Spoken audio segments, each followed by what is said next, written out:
Bueno, para empezar esta charla, les tengo que contar de las 3 ilusiones que he mantenido durante toda la vida. La primera, cambiar al mundo, seguir jugando en la tierra y descubrir cosas nuevas. Las 3 las pude materializar convirtiéndome en biotecnóloga, cosa que me llevó en el 2015 a estudiar la maestría en ciencias en el Centro de Investigación en Alimentación y Desarrollo, el CIAD, con un proyecto que además de parecer un trabalenguas, estaba enfocado en conservar el melón cantaloupe. Estábamos buscando evitar la deshidratación y las infecciones por hongos. Y cuando yo me encontraba buscando los antecedentes para este proyecto, andaba buscando cuántos melones se pierden al año en México y en el mundo, y me topo con un reporte que se llama Pérdida y desperdicio de alimentos en América Latina y el Caribe, hecho por la Organización Mundial para la Agricultura y la Alimentación, la FAO, y ahí me doy cuenta de 4 novedades. La primera, no venía cuántos melones se perdían. La segunda, el concepto de desperdicio, que es el alimento en perfecto estado que se va a la basura, y la pérdida, por otro lado, es el alimento que ya no es apto para el consumo. La tercera cosa que descubrí fue que el 37% de la producción de alimentos de este país termina en los basureros. Y la cuarta, que con la comida que se desperdicia en este país se podría alimentar a 7 millones de personas que padecen hambre. Hasta este momento yo creía que los alimentos solamente terminaban en la basura cuando eran incomibles. Por eso, cuando leí que 1/3 de la producción mundial de alimentos terminaba en los vertederos de basura, quedé consternada. Y fue un dato que parece que se me pegó en la 100 y parece que me daba vueltas. Desde entonces, traté de evitar que mis lechugas terminaran en el bote de basura. Dejé de hacer cantidades titánicas de espagueti y también me agarré comprando estos frutos deformes, las zanahorias cortadas, los tomates bien maduros, y me empecé a cuestionar por qué nunca había comprado o había comido los tallos de cosas como el cilantro y la espinaca, si saben igual que las papas. Y también empecé a buscar un poco más de estas cosas del desperdicio y la pérdida de alimentos.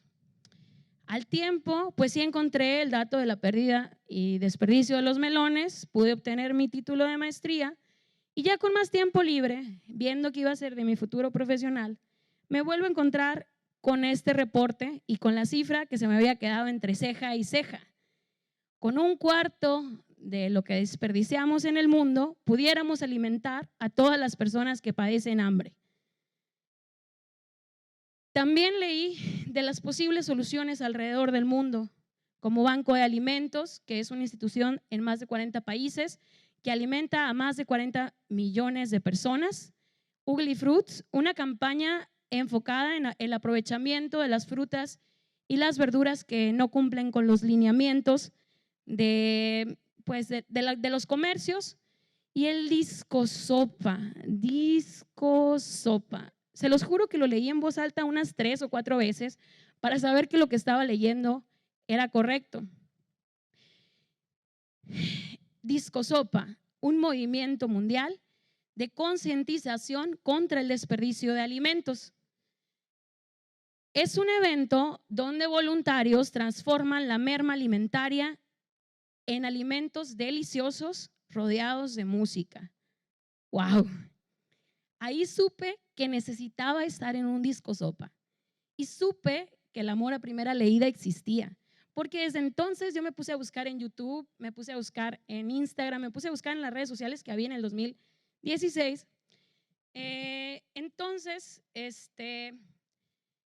Pues aunque no entendía mucho lo que veía de los videos que veía en YouTube, porque la mayoría estaba en francés, estaba muy emocionada con las cosas que veía detrás y estaba esperando ansiosa que alguien hiciera un Disco Sopa cerca para que yo pudiera ir. Y estaba buscando recetas, entre otras cosas.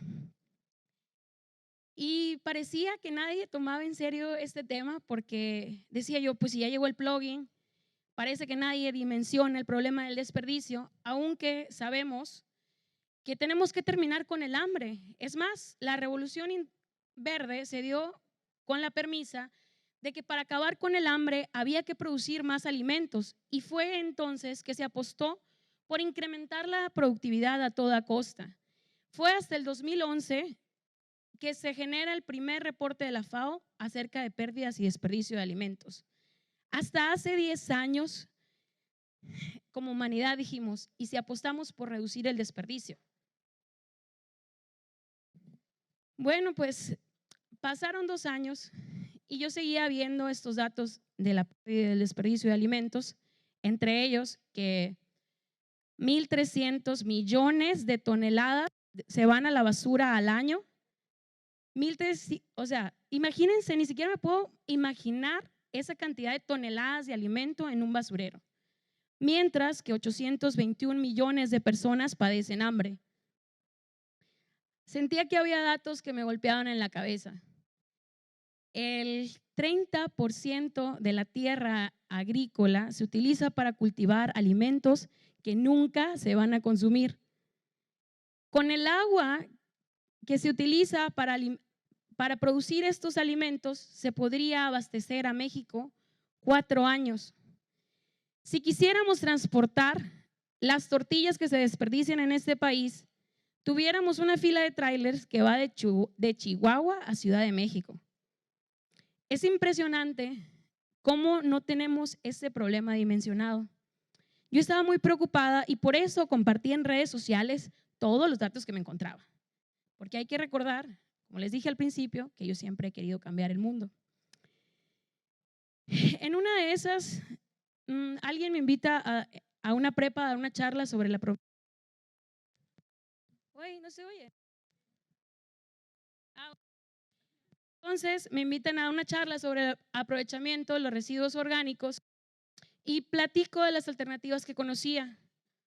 La composta, el biogás, las aplicaciones y el disco sopa. Javier, un amigo que también daba charla ese día, me dice, a ver, cuéntame más del disco sopa. Y entonces ya le suelto lo que ya les dije y me dice, creo que puedo encontrar personas que estén interesadas. Y a mí se me iluminó la cabeza y el día. Dije, por fin encontré quién va a hacer el disco sopa. Y ya me puedo quitar esta espinita. En la semana me habla y me dice, nos vamos a reunir el domingo. Yo voy ese domingo dispuesta a compartir toda la información que tenía. Y ya sentada con ellos, me doy cuenta que ya estaba encargada de colectar los datos que íbamos a compartir ese día. Y hasta ese momento supe que nadie iba a hacer un disco sopa para que yo fuera, sino que también era parte de la organización. Y también me di cuenta de que ninguno de los que estábamos en esa mesa había ido a un disco sopa antes, y aún así todos estábamos súper entusiasmados por hacerlo. Y así llegó el día del disco sopa. Todos estábamos expectantes y curiosos. En primer lugar, nosotros los organizadores, porque no teníamos idea de cómo íbamos a procesar esos 80 kilos de alimento que habíamos recolectado, entre los que había tomates, mangos, zanahorias y pepinos. Y hablando de los pepinos, todavía me acuerdo de la cara de una de las organizadoras cuando agarra uno y me dice, ¿estás segura que esto se puede comer? En el corte B estábamos todos tomando agua de pepino, que no supo a gloria porque era junio a las 5 de la tarde. Y esto es lo que más admiro del disco sopa. No solamente te dice, esto se come y esto no, sino que en la misma ocasión estás ahí viéndolo, preparándolo y degustándolo. El objetivo de estos eventos es precisamente hacer conciencia de que ese desperdicio es delicioso y seguro para su consumo. Y volviendo a lo que yo estaba indagando sobre el desperdicio de alimentos, también me entendí que habíamos acomplejado de una manera descomunal el proceso de alimentarnos. Había tantos eslabones entre productor y consumidor final.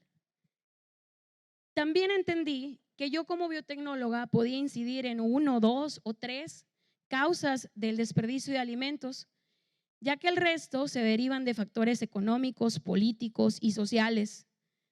Y también aprendí que los consumidores somos responsables del 40% de esta pérdida y desperdicio de alimentos. También no solamente es un problema social donde unos tiran y otros no comen, sino que es un problema que nos afecta a los consumidores porque estamos pagando por un alimento que no estamos consumiendo. Además, en México se tira a la basura el equivalente al 2% del Producto Interno Bruto. Es decir, en México se tira a la basura más de lo que se invierte en ciencia. Hablando de México, así con todo y su tercermundismo, desperdicia más de 20.4 millones de toneladas al año. El mismo país que tiene 25 millones de pobres. Todavía me sorprende cada vez que repito estas cifras. No sé cómo no hemos hecho más cosas para prevenir el desperdicio.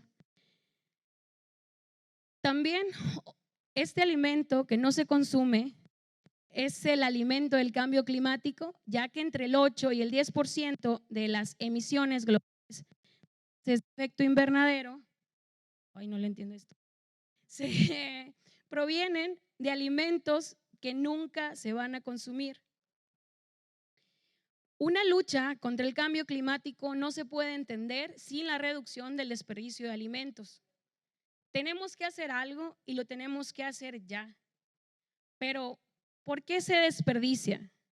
Se desperdicia por razones estéticas, porque alguien nos dijo que los tomates iban redonditos, todos rojitos y bien contentitos, que los pepinos iban todos rectos, que las zanahorias también eran así totalmente rectas, que los plátanos venían en racimo, porque estamos acostumbrados a comprar para que la alacena o el refri estén llenos, porque así estamos acostumbrados.